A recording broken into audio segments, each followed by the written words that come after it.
I just kind of want to talk about a little bit about non-reductive naturalism in ethics. I talked a good bit about that in my video about G.E. Moore in my little ethical naturalism series. But I just kind of want to talk about a little bit about that. I want to make this a little bit of a short video.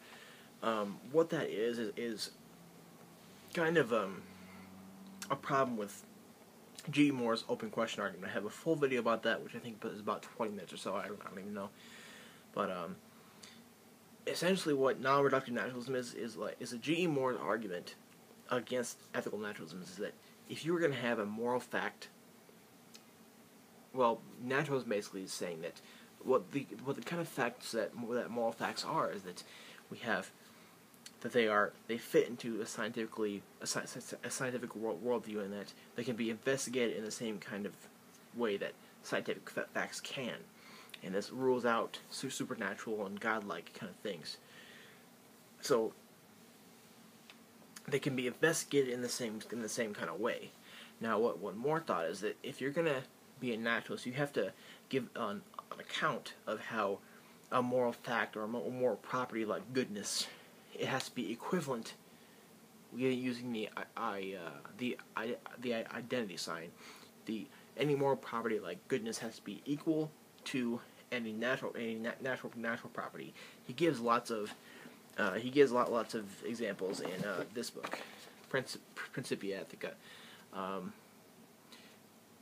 This is actually a very dense book, so if you want to, there's lots of other good resources on Moore's argument, his open question argument, or his naturalistic fallacy. One problem with Moore's argument is that it's not entirely necessary that if you're going to be an ethical naturalist, that you have to give a direct account of how moral facts and moral properties are equivalent to natural properties. You don't have to always do that. It's not always going to be, or ever the case, that if you're going to be a naturalist, that you're ever going to know what the corresponding natural properties are, to your moral properties. All you have to do is, first of all, you have to say, first of all, that moral facts and moral properties can be investigated in the same way that scientific facts and natural properties can. And you have to, the only requirement, though, if you're going to be a non-reductive naturalist, is you have to, in a way,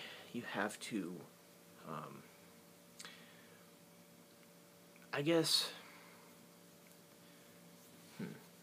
to be a non-reductive naturalist, to say that we're not going to always know what these are. We're not going to always know what the corresponding natural properties are. You have to give a certain argument or account of how moral properties can be investigated in the same way. You can pretty much take the stance that moral properties and moral facts are not reducible or equivalent to natural properties, but you can say that moral properties are moral, or the moral properties and facts are natural properties and natural facts. And you have to give a certain argument or account as to how they can be investigated in the same way. And you have to also give a account as to how this is also. It has to stem from your moral realism or your moral relativism. You can't be a emotivist. You can't be a nihilist for morality. You can be a moral relativist and be a moral naturalist, because if you read Ruth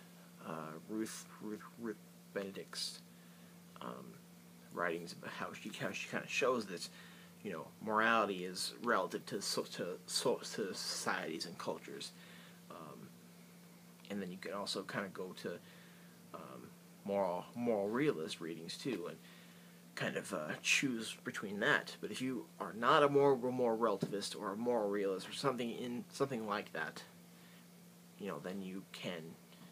If you are not one of those things, and you turn to emotivism or something like that that doesn't, you know, claim such things, then you can't really take a naturalist perspective. So there are ways around doing this reducibility thing that Moore says that you have to do as a naturalist. So yeah, I want to say a few words about that, because if I personally am not a naturalist, but I would take the stance that the moral facts and moral properties are natural, or that all those moral things are natural things. And I would kind of give an argument as to how they can be investigated in the same way that scientific facts can. Because if you're going to go the way that Moore says that you have to go, then you have to deal with synonymy, and you have to go with all this language stuff as to how, you have to give a account of meaning, as to how synonymy works, as to how you have to kind of I guess enumerate meanings of various moral properties. I think you probably still have to do that anyway. No matter what kind of naturalist you are. But if you're going to go the way Moore says that you have to go, then you have to deal with issues in philosophy of language rather than just epistemology and metaphysics. If you're going to be a naturalist, then you have to do some things in metaphysics, in that you have to show how morality is relative or how morality is objective. You have to do some kind of metaphysics in that form. In epistemology, you have to show what can we know about these moral natural facts. So there are things that you have to do. There are requirements for being a ethical naturalist, but you don't have to go down this muddy road of synonymy and meaning and all that stuff. That's just kind of and especially if you read Klein, he's going to especially show that synonymy is a muddy road to even deal with. So, thanks. Let me know your thoughts.